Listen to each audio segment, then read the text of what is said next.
menghidupkan kembali kejayaan jalur perdagangan jalur sutra Belt and Road. Nama saya Ricky Suwarno, berdiri di atas pundak dua superpower Amerika Serikat China melihat masa depan Indonesia. Jalur Sutra Belt and Road merupakan program Presiden China Xi Jinping pada tahun 2013 membangun sabuk ekonomi jalur sutra berbasis darat yang membentang dari China ke Asia Tengah dan Selatan, Timur Tengah, dan Eropa. Jalan Sutra Maritim abad 21 berbasis laut yang menghubungkan China ke Asia Tenggara, Timur Tengah, Afrika, dan Eropa melalui jalur laut utama. Di bawah kerjasama Belt and Road, bank dan perusahaan China akan mendanai dan membangun infrastruktur jalan, pembangkit listrik, pelabuhan, kereta cepat, jaringan 5G, dan kabel serat optik di seluruh dunia. Apakah itu jalur sutra? Jalur sutra merupakan jaringan jalur perdagangan kuno yang menghubungkan timur dan barat dari abad kedua sebelum Masehi hingga abad ke-18 Masehi. Kawasan ini telah menjadi pusat interaksi ekonomi, budaya, politik, dan agama di antara wilayah-wilayah ini. Kawasan ini menjadi pusat interaksi ekonomi, budaya, politik, dan agama di antara wilayah-wilayah ini. Proyek ini memiliki target penyelesaian tahun 2049 yang akan bertepatan dengan peringatan 100 tahun berdirinya Republik Rakyat Tiongkok. Para Khanna, peneliti di Bruce Gold Institute dan konsultan untuk Dewan Intelijen Nasional Amerika Serikat yang sekaligus konsultan geopolitik senior untuk Komando Operasi Khusus Amerika Serikat pada tahun 2007 mengatakan dalam bukunya yang berjudul Connectography, Mapping the Future of Global Civilization, yaitu tentang bangkitnya peradaban komersial baru, menyajikan perspektif baru untuk memahami persaingan nasional dan geopolitik di dunia saat ini. Secara intinya, kompetisi dalam rantai pasokan global telah menggantikan kompetisi militer dan teritorial antara negara-negara sebelumnya, dan telah menjadi fokus kompetisi baru. Selama Perang Dingin dan setelah berakhirnya Perang Dingin, keamanan global secara luas diakui sebagai barang publik yang paling penting.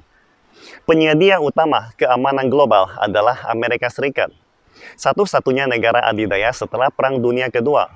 Tetapi pada awal abad ke-21, situasi mulai berubah, dan barang publik paling penting di dunia menjadi infrastruktur. Saat ini, China yang dijuluki sebagai monster pembangun infrastruktur sedang aktif menyediakan infrastruktur bagi dunia lewat Belt and Road Initiatives alias BRI. Sekedar tips, BRI ini bukan Bank Rakyat Indonesia loh. Letak geografi menentukan nasib adalah salah satu pepatah terkenal yang menggambarkan perkembangan dunia. Geografi menentukan iklim, budaya, dan kekayaan sumber daya.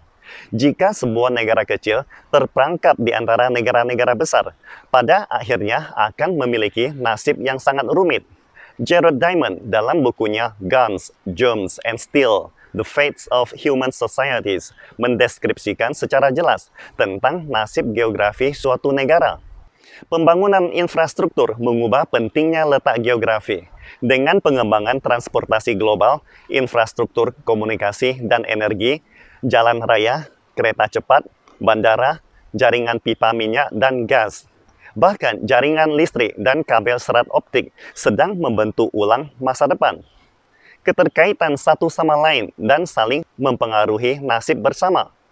Pengembangan infrastruktur global memindahkan dunia dari fragmentasi ke interkoneksi, dari isolasi nasional ke integrasi. Infrastruktur seperti sistem saraf yang menghubungkan semua negara di planet ini. Permodalan dan kode ibarat sel darah yang mengalir melalui sistem saraf. Oleh karena itu, dunia tidak lagi menjadi teka-teki antar negara, tetapi diagram rangkaian infrastruktur. Dunia semakin mirip internet, namun masih banyak peluang untuk pembangunan infrastruktur. Dewasa ini, populasi global hampir melampaui 8 miliar. Tetapi, infrastruktur yang tersedia hanya dapat memenuhi kebutuhan 3 miliar penduduk. Bahkan negara-negara maju seperti Amerika Serikat sangat membutuhkan investasi dalam pembangunan infrastruktur. Infrastruktur mereka seperti jalan tol, gedung-gedung, maupun stasiun bandara telah sangat tua. Ini adalah salah satu hal penting yang disebutkan Donald Trump ketika ia berkampanye untuk presiden. Rantai pasokan atau supply chain didefinisikan sebagai hubungan antara negara-negara terkait atau bisnis sebelum transfer produk dan layanan dari produsen ke konsumen. Rantai pasokan melibatkan bahan baku, aliran informasi, aliran modal, logistik, produsen, jaringan penjualan, dan lain sebagainya. Tautan ini adalah ekosistem produsen antara perantara dan penjual, bahan baku di satu sisi dan konsumen di sisi lainnya. Kehidupan sehari-hari setiap orang tidak dapat dipisahkan dari rantai pasokan global. Sebenarnya, rantai pasokan adalah kekuatan organisasi yang lebih dalam daripada negara.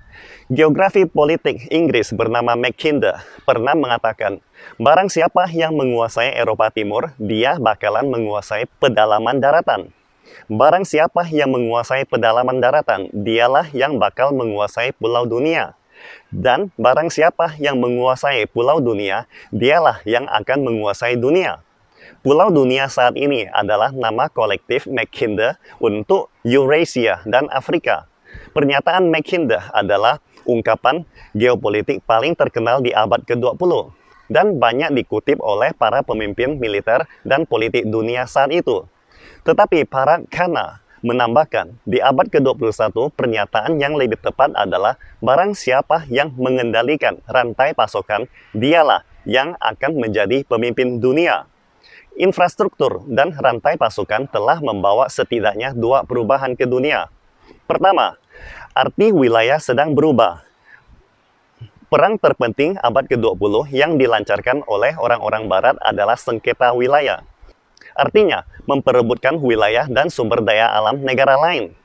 Wilayah mewakili sumber daya dan populasi, dan karenanya menentukan kekuatan negara. Tetapi dunia di abad ke-21 yang didominasi oleh rantai pasokan, jadi siapa yang menguasai wilayah itu tidak lagi begitu penting. Yang penting adalah siapa yang bisa menggunakan sumber daya di wilayah itu, atau barang siapa yang mengintegrasikan sumber daya wilayah itu ke dalam rantai pasokan global. China saat ini berinvestasi tambang mineral di banyak negara yang jauh dari negaranya. Tetapi China tidak memiliki ambisi untuk menguasai wilayah tersebut. Presiden Xi Jinping bertekad menghidupkan kembali kejayaan jalur sutra obor Tiongkok modern. China sebenarnya mengikuti peta fakta, bukan peta nominal, yaitu membantu rekonstruksi kepentingan bersama antara negara di dunia lewat BRI, yang tanpa terikat persyaratan apapun oleh landscape politik global. Dalam dunia rantai pasukan, makna dan era penjajahan yang dilakukan negara-negara barat menjadi kurang penting lagi. Yang paling penting adalah bagaimana menghubungkan satu sama lainnya. Negara-negara dengan interkoneksi terbaik akan menjadi the largest winner. Karena infrastruktur adalah premis dan fondasi konektivitas.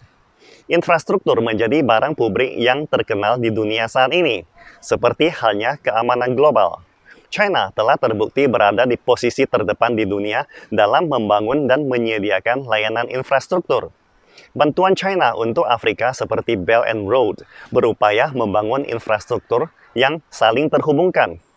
Kota-kota di abad ke-21 adalah infrastruktur terdalam bagi umat manusia. Pada tahun 2025, setidaknya ada 40 kota di dunia akan memiliki populasi lebih dari 10 juta dan menjadi megacity di dunia. Akibatnya, populasi, kekayaan, dan talenta akan terkonsentrasi di kota-kota besar. Kota-kota seperti New York, Shanghai, Dubai, Hong Kong yang bukan merupakan ibu kota negara, tetapi kota-kota ini berada di peringkat 5 besar dalam hal kekayaan dan kapital.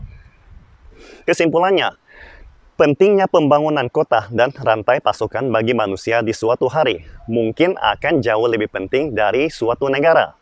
Artinya, dalam dunia yang saling terkaitkan membuat konsep persaingan tradisional telah berubah. Posisi dalam rantai pasokan global dan kemampuan untuk berpartisipasi dalam menyediakan infrastruktur yang saling terhubungkan akan jauh lebih penting daripada kekuatan militer dan penjajahan daerah teritorial seperti yang dilakukan negara-negara barat. Pastikan Anda subscribe dan share akun ini supaya senantiasa mendapatkan info terbaru tentang teknologi terkini AI berkaitan. Salam Indonesia Maju!